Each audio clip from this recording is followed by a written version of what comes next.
రోజుకో సంచలనం. నిన్న లభ్యమైన అస్థిపంజరాల్లో ఒకరు మహిళ అదే ప్రాంతంలో చీర కూడా స్వాధీనం చేసుకున్నట్టుగా వార్తలు వస్తున్నాయి. ఆ మహిళ ఎవరన్నది తెలిసే పనిలో అధికారులు ఉన్నట్టుగా కూడా వార్తలు వస్తున్నాయి. కానీ సిట్ అధికారులు మాత్రం దాన్ని తోచిపుస్తున్నారు. ఇప్పటికే ఎఫ్ఎస్ఎల్కు ఆ ఎముకలు పంపించారు. నిన్న విజిల్ బ్లోయర్ మొదట చూపించిన సైట్ నెంబర్ 11 నుంచి కాస్త దూరంలోని అటవీ ప్రాంతంలో తవ్వకాలు జరిగాయి. దాదాపు 100 అడుగుల ఎత్తున కొండపై తవ్వకాలు జరిపారు. అక్కడ మొత్తం 4 అస్థిపంజరాలు లభ్యమైనట్టుగా కొంతమంది న్యాయవాదులు చెప్పారు. అయితే 10 ఏళ్లు కావడంతో శవాలను పూడ్చిపెట్టిన స్థలాన్ని గుర్తించడంలో భీమా కన్ఫ్యూజ్ అవుతున్నట్టుగా తెలుస్తుంది. అందుకే అతడు ఎక్కడ చూపిస్తే అక్కడ తవ్వకాలు జరపాలంటూ అతడి అడ్వకేట్ కోరుతున్న పరిస్థితి కనబడుతుంది. సో మొత్తం మీద నిన్న తవ్వకాలు జరిపిన ప్రాంతంలో 11 సైట్ దగ్గర దాదాపు 3 అస్థిపంజరాలు దొరికాయని చెప్తున్నప్పటికీ వాటికి సంబంధించిన నిర్ధారణ ఏది కానీ సిట్ చేయలేదు, అధికారుల బృందం చేయలేదు. కేవలం ఇవన్నీ న్యాయవాదులు చెప్తున్న అంశాల ఆధారంగానే సమాచారం ఇవ్వడం జరుగుతుంది. సో అలాగే ఒక ఎర్ర చీర కూడా దొరికిందంటున్నారు. అది ఒక మహిళా అస్థిపంజరాన్ని కూడా అక్కడ గుర్తించారని చెప్తున్నారు. వీటిని ఏ అంశాలను కూడా సిట్ బృందం ఎక్కడ అధికారికంగా ధృవీకరించిన పరిస్థితి అయితే కనబడలేదు.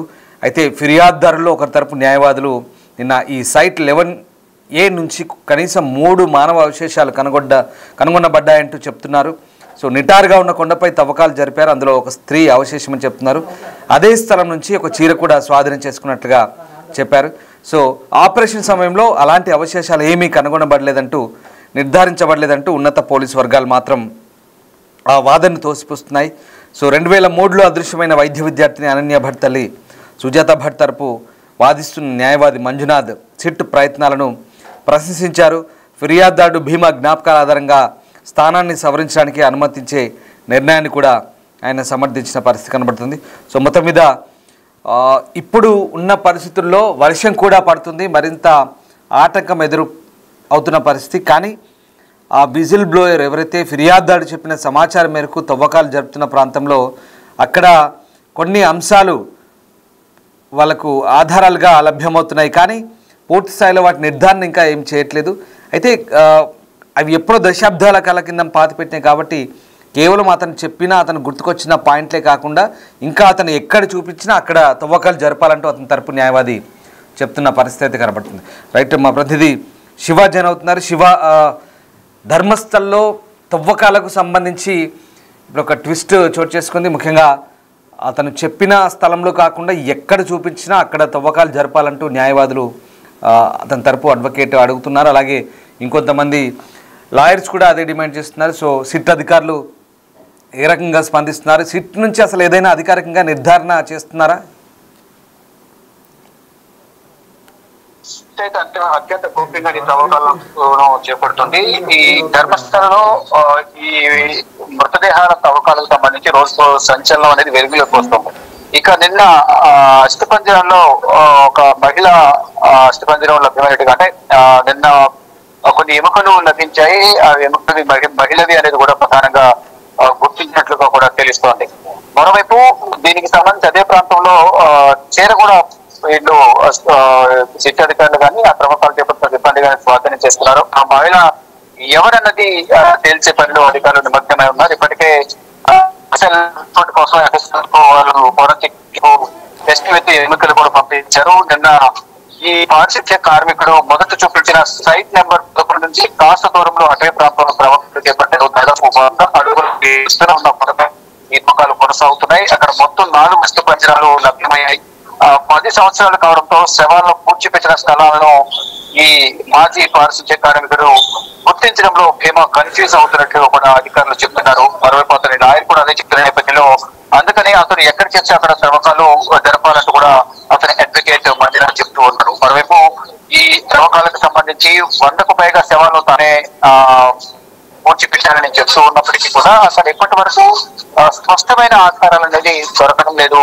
ఎక్కడ కూడా అంటే 10 సంఖ్యలో శవాలను పూడ్చిపెట్టారని అతను చెప్తున్నప్పటికీ కూడా ఈ 11 స్పాట్ కు వెళ్తే ఏమైనా స్పష్టమైన ఆధారాలు కానీ ఎక్కువ మృతదేహాలకు సంబంధించిన అవశేషాలు లభిస్తాయా అనే కోణంలో కూడా సిట్ అధికారులు అయితే ఈ తవ్వకాలు చేపడతారు. దానిలో భాగంగానే మొత్తం 13 స్పాట్లను వాళ్ళు ముందు చేస్తారు.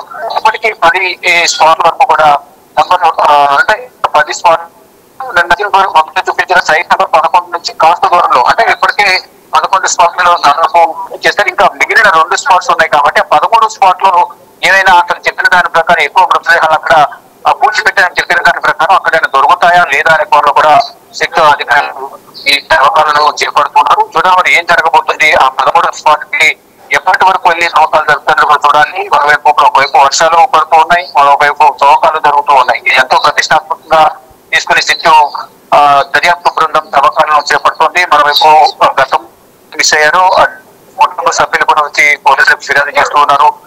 గతంలో మందిరాల దర్శనానికి వెళ్ళి మళ్ళా తిరిగి రాలేదు అనేది అరణ్య భట్ తల్లి సుజాత భట్ కూడా ఫిర్యాదు చేశారు. దానికి సంబంధించి కూడా వారు దర్యాప్తు కొనసాగిస్తూ ఉన్నారు.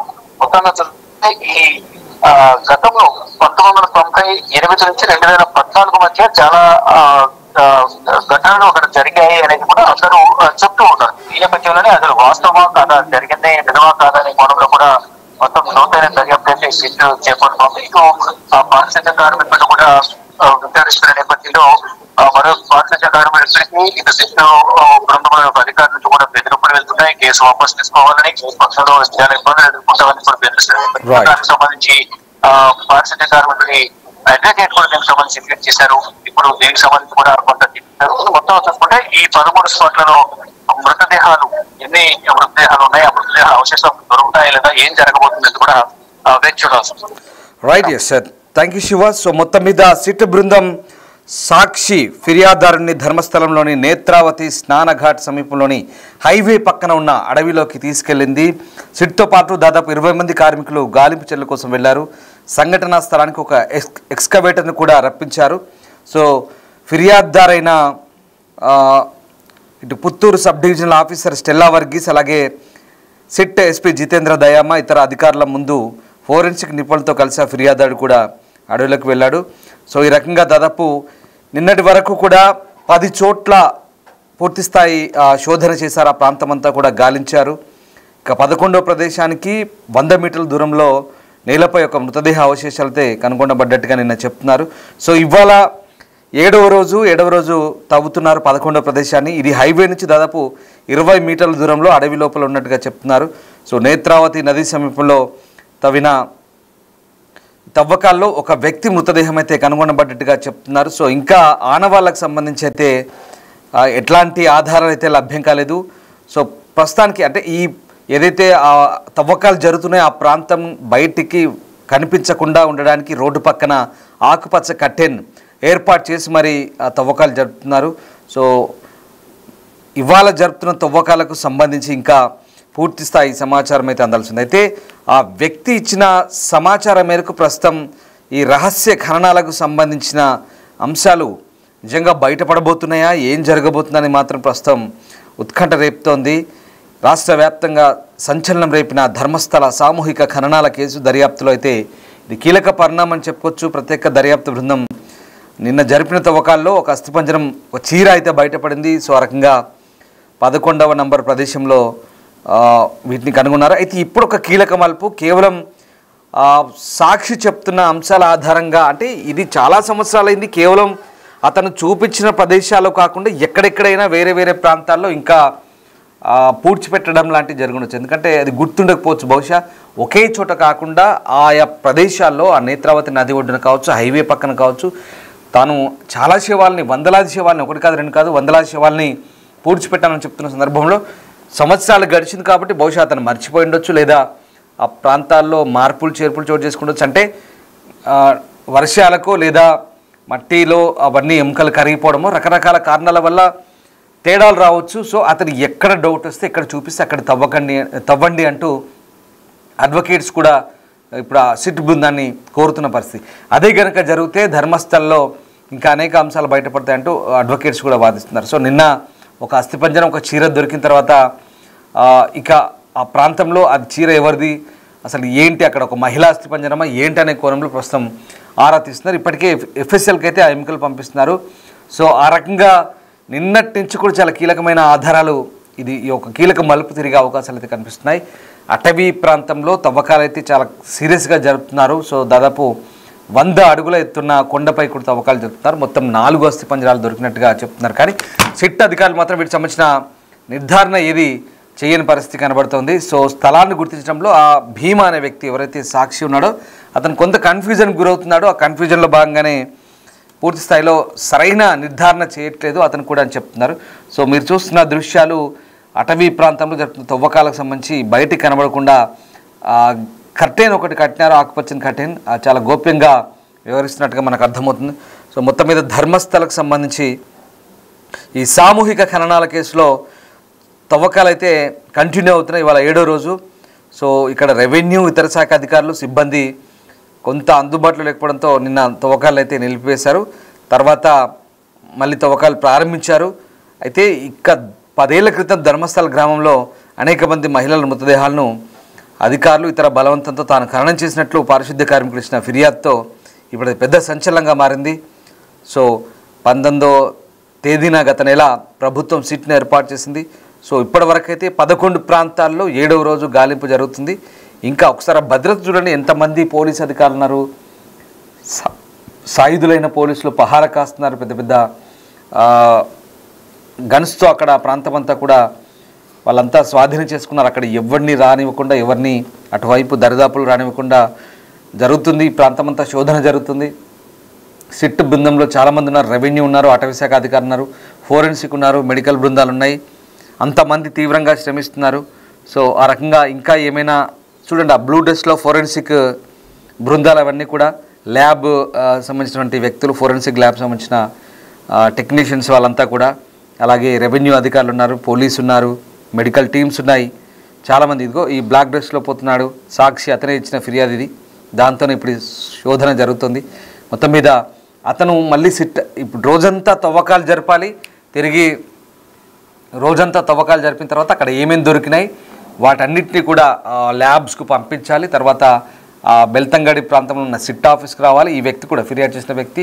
సో ఆ సిట్ అధికారుల ముందు రోజంతా ఏం జరిగింది, ఎక్కడెక్కడ తవ్వారు ఏంటనేది కంప్లీట్గా వాళ్ళతో కూర్చొని ఒక మీటింగ్ లాగా ఏర్పాటు చేసుకొని వాళ్ళతో డిస్కస్ చేసి మొత్తం సమాచారం అంతా చెప్పాలి.